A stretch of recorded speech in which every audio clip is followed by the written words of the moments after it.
നമസ്കാരം.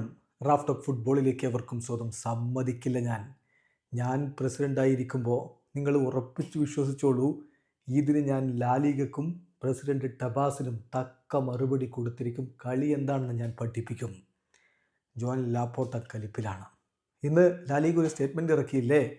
ബാഴ്സലോണയുടെ ആ ഒരു കണക്കുകളിൽ 100 മില്യൺ യൂറോ VIP ടിക്കറ്റ് വിറ്റത് വേണ്ട വിധത്തിൽ അതിൽ ഉൾപ്പെടുത്തിയിട്ടില്ല. അതുകൊണ്ട് ഡാനി ഓൽമോയുടെയും പാവ വിക്ടറുടെയും രജിസ്ട്രേഷൻ വീണ്ടും പ്രശ്നത്തിലാവും എന്ന തരത്തിൽ FFPയിൽ ബാഴ്സലോണ പുറകോട്ട് പോകുന്നു എന്നൊക്കെ പറഞ്ഞുകൊണ്ടുള്ളൊരു സ്റ്റേറ്റ്മെൻറ്റ് വന്നല്ലോ. നമ്മൾ നേരത്തെ വിശദമായിട്ട് അതിലെ കാര്യങ്ങൾ വീഡിയോ ചെയ്തിട്ടുണ്ടായിരുന്നു. അപ്പോൾ അതിലാണിപ്പോൾ കൃത്യമായ ഭാഷയിൽ ലാപ്പോർട്ട പ്രതികരിച്ചിരിക്കുന്നത്. ഞങ്ങൾ ഇന്ന് വളരെ പ്രധാനപ്പെട്ടൊരു കളിക്കിറങ്ങുകയാണ് അത്ലറ്റിക്കോ മാഡ്രിഡിനെതിരെ. അപ്പോൾ ഇന്നത്തെ ദിവസം തന്നെ ഈ സ്റ്റേറ്റ്മെൻറ്റ് ഇറക്കിയിരിക്കുന്നത് ഞങ്ങളെ ഡീസ്റ്റെബിലൈസ് ചെയ്യാൻ വേണ്ടിയിട്ടാണ്. കളിക്കളത്തിൽ ഞങ്ങളെ തോൽപ്പിക്കാൻ കഴിയില്ലെങ്കിൽ ഓഫ് ദി ഫീൽഡിൽ അതിനുള്ള ശ്രമമാണ് ഈ നടക്കുന്നതെന്ന് എനിക്ക് നന്നായിട്ടറിയാം. കളി ഞാൻ കാണിച്ചു തരാം. എന്തായാലും ലാപ്പോർട്ട പറഞ്ഞിരിക്കുന്ന വാക്കുകളിലേക്കൊന്ന് പോവുകയാണ്. ഞങ്ങൾ ഇന്ന് ഒരു കീ മത്സരം കളിക്കാൻ പോവുകയാണ്. അപ്പോൾ ലാലിഗ ഇന്ന് രാവിലെ ഇത്തരത്തിലുള്ളൊരു കമ്മ്യൂണിക്കേഷൻ ഞങ്ങൾക്ക് തരുന്നു. ഇത് വളരെ സ്ട്രേഞ്ചാണ്.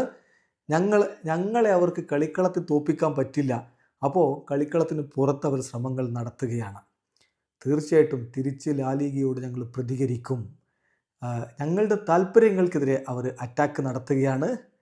ലാലിഗ ഒരു ഘട്ടത്തിൽ പാവ വിക്ടറുടെയും ഓൾമോയുടെയും സൈനിങ്സ് അപ്രൂവ് ചെയ്തതാണ്. ഇപ്പോൾ അവർ മനസ്സ് മാറ്റുന്നു. എന്തിന്? അവരിപ്പോൾ ആദ്യഘട്ടത്തിൽ അത് അംഗീകരിച്ച ഒരു ബാഡ് ജോബായിരുന്നോ? തീർച്ചയായിട്ടും ഇത് ഒട്ടും ശരിയല്ലാത്ത കാര്യമാണ്. തീർച്ചയായിട്ടും ഞാൻ പ്രസിഡൻ്റ് ആയിരിക്കുമ്പോൾ ഇതിനെതിരെ ശക്തമായി പ്രതികരിക്കുമെന്ന് ഞാൻ നിങ്ങൾക്ക് ഉറപ്പ് നൽകുകയാണ്. ഇത് ബാഴ്സലോണയെ ഡീസ്റ്റെബിലൈസ് ചെയ്യാനുള്ള ഒരു ശ്രമമാണ്. ഒരിക്കലും ഇത് അംഗീകരിച്ചു കൊടുക്കാൻ പറ്റില്ല. ഞങ്ങൾ ശക്തമായിട്ട് തന്നെ പ്രതികരിക്കും.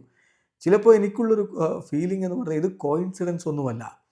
ഇന്ന് തന്നെ ഈ സ്റ്റേറ്റ്മെൻറ്റ് പുറത്തു വരിക എന്ന് പറഞ്ഞാൽ അതിനർത്ഥം എല്ലാവർക്കും മനസ്സിലാവും. അത്ലറ്റിക്കോ മാഡ്രിഡിനെതിരെ ഞങ്ങൾ കളിക്കാൻ ഇറങ്ങുകയാണ്. ഒരിക്കലും ഒരു പ്രസിഡന്റ് നിലയിൽ ഇത് ഞാൻ സഹിക്കാൻ പോകുന്നില്ല എന്നാണ് ഇപ്പോൾ ലാപ്പോർട്ട പ്രതികരിച്ചിരിക്കുന്നത്. എന്തായാലും ബാഴ്സലോണ വേഴ്സസ് ലാലിഗ എന്ന രൂപത്തിലേക്ക് പ്രശ്നങ്ങൾ വളരുകയാണ്. ഇവിടെ അവസാനിക്കുന്നു. ഫുട്ബോൾ ലോകത്തെ കൂടുതൽ വിശേഷങ്ങളുമായി റാഫ് ടോക്സ് വീണ്ടും എത്താം.